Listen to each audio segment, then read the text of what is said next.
and I want to keep it civil, right? We're going to talk about some tough stuff. If we break the rules, we're just going to shut it down. There are going to be some tough questions. I hope that you guys can just keep your heads. All of my homies around me, they know that ain't nobody perfect. We been grinding for a minute, I told them it's gonna be worth it. We just speak it to existence, so nothing is left unsaid. Much love, but if you ain't family or business, you left on red, left on red. This is all wrong. I shouldn't be up here. I should be back in school, on the other side of the ocean. Yet, you all come to us young people for hope. How dare you? You have stolen my dreams and my childhood with your empty words. And yet, I'm one of the lucky ones. People are suffering. People are dying. Entire ecosystems are collapsing. We are in the beginning of a mass extinction, and all you can talk about is money and fairy tales of eternal economic growth. How dare you? Well, joining us now is Ben Smith. He's the editor-in-chief of BuzzFeed News, and he's defended the document's publication in a New York Times op-ed this week, saying that instead of only presenting known facts, BuzzFeed left it to readers to, quote, reckon with a messy, sometimes uncertain reality. Ben joins us from New York. Ben, thanks for coming on. Thanks for having me on, Tucker.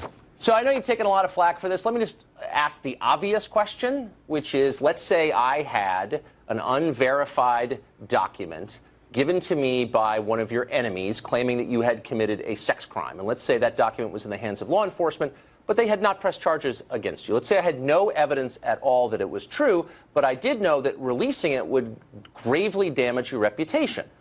Should I release it? Let me phrase it another way. Of course, I would never publish that because it would be unfair. You're just asking questions, Tucker. I appreciate it. Yes, I am. I think that's actually a great way to frame it and a great question. And I really appreciate your having me on, because I think, having watched this show a bit, that we do not agree on this. But I appreciate the opportunity to kind of make my case to your audience. And I think that's a good way to look at it. I think that would be, you should not publish that document if you have it. I think if it was briefed to the President of the United States, if it was if members of the Senate were sending out press releases making kind of dark intimations about it, but not saying it, and then it was reported that there was a document that, as you described, it referred to certain crimes, but that we're not going to show you the document, I think I would probably say, I think this is BS, but show them the document, and let people see the thing that is being referred to. And that's certainly how we made our decision. You know, obviously, if you look at my @replies on Twitter right now, right, you can probably see people making allegations like that about, about me and you right now, all day, every day. And I think most consumers of information right now realize that the egg avatar may not speak the truth. But I think between the egg avatar and something that you have nailed down is, and has always actually been in American journalism and in American politics, information that is being fought over at the highest levels of journalism, of politics. And I think there are reasonable arguments. I mean, I think in a way, Matt Drudge made these decisions about Monica Lewinsky years ago. At what point do you say this document that is being fought over, and that, by the way, everybody except the public in a certain sense has seen, we've seen, and we don't have any special powers. At what point does the audience say, we can see this too, and we can deal with the fact that it is clearly labeled as unverified, that it's clearly labeled that some things in it aren't true, which is what we did. I kind of get it. I mean, so what you're saying is, because famous people are gossiping about it, and because other news organizations... People, the President of the United States, the President-elect, and the intelligence agencies. A famous person, garden variety famous people. They gossip too. And by the way, let me just note... Not gossip, official briefing, a document that, by the way, is a public document subject to the Freedom of Information law. Well, actually, in some sense, it's gossip because it's unverified. And the difference between what you did and what Drudge did was what Drudge reported turned out to be true, whereas it looks like what you reported is not true. Yeah, Greta Thunberg. I say that right? I think you did. Thunberg. Ever heard of Thunberg? Heard Greta, but not Thunberg. It's Swedish, I guess. Greta. Sweet little Swedish girl. She's 16 years old, man. This girl, I would say this girl is mature. Beyond her years. Beyond her years. Like us, when we were 16? Oh, we was a hot mess. Hot mess. I ain't gonna tell you what I was doing at 16. Right? But you know what? She's a sweet girl and all, but I'm tired of the theatrics. I'm tired of seeing kids talking about climate change. Politicians, I want to hear scientists. Yeah, somebody from Greenpeace, somebody with some big brains on them. Somebody with a doctoral degree in science. I want to see a panel of scientists, and I want to hear a discussion. Hey, Lewis, will you take off your glasses, dog? I feel so much more like I'm interacting with you if I could see your eyes, dog. Lewis, Excuse me?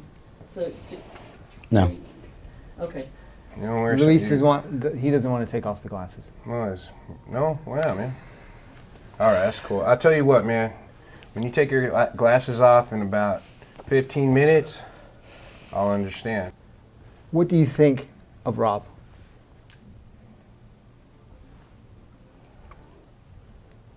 I think he's misguided. I think he's a bigot. I think he's a misogynist. I think he's violent towards women. And I think he's a racist. I think he's uneducated. Oh, it's got more. And I think he's misguided. Do you want to respond to that, Rob? I'm a little. I didn't. Can you repeat what he said to me? He said, you're a bigot, you're a misogynist, you're violent towards women, and you're misguided and uneducated. And uneducated. And a racist. Okay, that's the word I didn't hear. Uneducated. Okay, that's cool. Do you want to respond to that? I already know more about him now. Do you want to just... Yeah, I already know more about him now. He's obviously ignorant of who I am. You're not those things? Let's see. I'm a misanthrope. So he almost got me with misogynist, but I'm a misanthrope. You don't like people? No, if you look it up, you don't trust people. Now climate change is real. Man, climate change has been going on since the beginning of time. Yeah, it was happening during the dinosaurs. It was happening when John Wayne back in the Old West, he was riding horses. Right? He was climate change going on. It's always been happening. In fact, you gonna give some facts, man? I'm gonna give some facts. Mars. They got some polar ice caps too over there. They got polar ice caps over there. They melted. They melted? And they melted. Ain't no damn Martians out there riding Humvees and SUVs and yeah, ain't no damn Martians on there eating hamburgers and a bunch of cows on Mars. You know why? Because Mother Nature determines the climate. Yeah, it's kind of beyond stupid to think man can stop Mother Nature. That's like me going up to a volcano, filling it up with ammonium AD.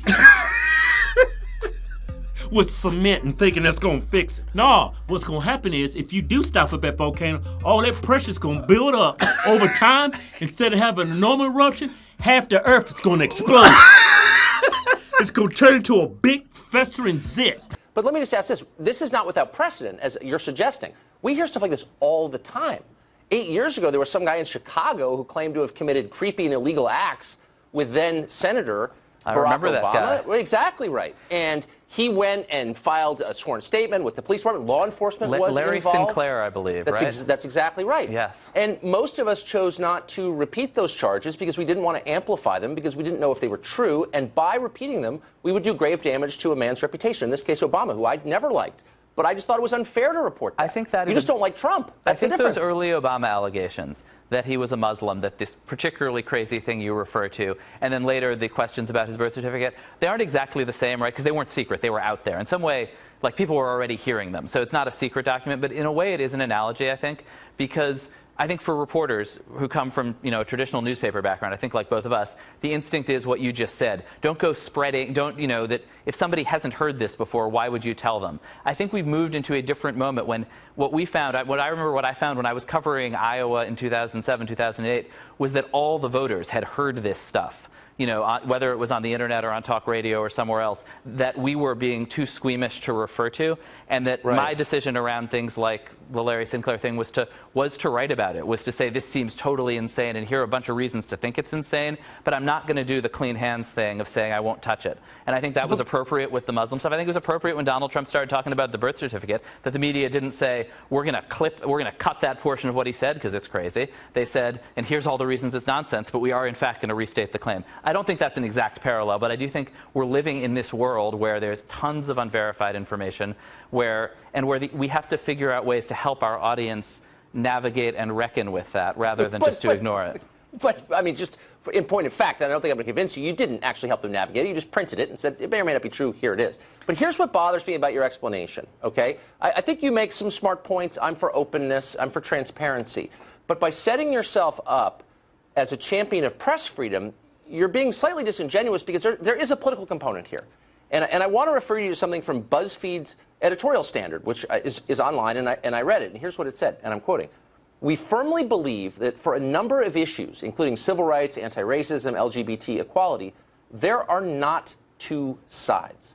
Like I have some kind of irrational prejudice towards some group, so it's pretty vague. If I was called a bigot, I'd like to know what group I was bigoted towards. But he said, one of the things he said was racist. So, is it, you know, I'd like to know more about how I'm a racist. Okay. Rob, what do you think of Louise? I told him he's ignorant of who I am. I think he's violent on the street. I think he's trying to duck out of responsibility. My dad always told me, you go to a protest, you end up getting arrested, don't cry. Own it. You went out there for a reason. You actually damaged your cause by not owning up to everything you did. And we all know, we got it all videotaped. We saw what you did, all right? We just own up to it. And so once you own up to it, we can understand you. And especially a guy like me, I could tell you stories if I've done the same damn thing in the past, all right? Okay, so Louise, respond to that. To what? Rob says that you're violent, you don't take responsibility for your actions. That's funny. I'm violent. I can't really see that. As we've talked about before, I defend my community, I defend those that are marginalized. I'm not the one that's been caught multiple times on video cameras threatening to burn down bookstores. I'm not the one that's been caught on video camera threatening to punch women in the face. I am not the one who sends threatening texts telling me that when a woman gets arrested that it made him hard. I am not the one sending threats to his girlfriend, if he has one. As you've read those, so it's pretty interesting. Now, it struck me really as almost a theological statement, not a statement of journalism, which presumes there's always another side. There's always another voice to be heard. There's always a different perspective. You're saying there isn't, and anyone who disagrees should be ignored. That's a statement of activism, isn't it? Absolutely not. I think that's actually, I mean, I doubt that Fox News has a view that there are two sides on whether you should be racist or not. I mean, and I think that's in some sense a lot of news organizations don't put out don't make explicit that implicit point that you're not going to cover racists like they have a legitimate point of view. I don't really see why that's particularly controversial. No, because you're picking but the I most guess I also don't really example. see how that Wait, connects to this. I'll tell you exactly how. Because clearly, BuzzFeed News has a pretty open political agenda masquerading as journalism. Now, let's get very specific. Is it open or is it masquerading?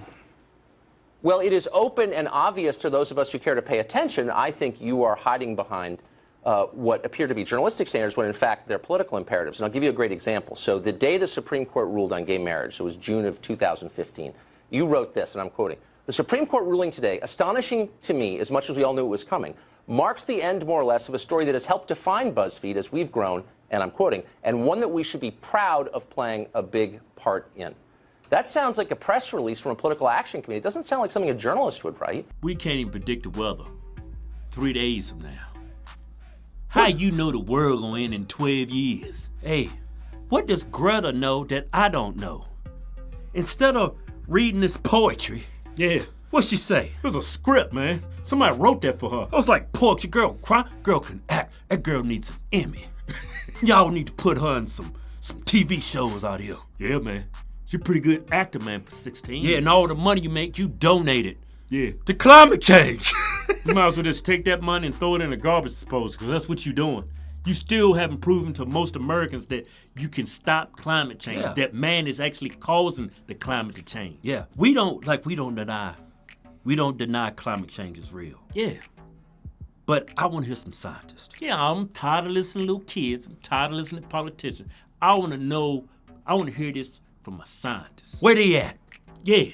Where they at? I want some scientist action. Tired of little kids, man. I want some crazy dude with bald head and hair growing on the side. Yeah. I want a scientist like that dude off of Back to the Future. Yeah, I want to hear a real scientist. Not this little girl crying and boo-hooing. My life's over. My goal's gone. Cause my childhood, I want my childhood back. That's your parents' fault. You should be at the house, playing dress up, playing little dolls. But this is what they do on the left. They taking little kids and exploiting them. The transgenderism movement. Man, what? Taking little kids. Yeah, they doing it too, got the little kids. Yeah, making little kids 6, 7 years old, choosing what sex they want to be, man. The left, it's nothing new for them, man. The left knows no boundaries. And say that I'm a violent man. And I know a violent man when I see one. I am more qualified than these peaceful guys to know what you're about. Because I'm a violent man. You know, and you're a violent man. That's how I see what you do. You see what I do. I just, from my own eyes and from my experience as a violent person, I know that you're a violent person. Rob, are you provoking violence when you go on these marches, when you march through Portland? I think it's inadvertent if it provokes. You know, anything you do promotes violence. These guys, they go to the rallies and they're like, free speech, right? They're not provoking violence, okay? Until someone comes up and it's like if I do something that you don't like,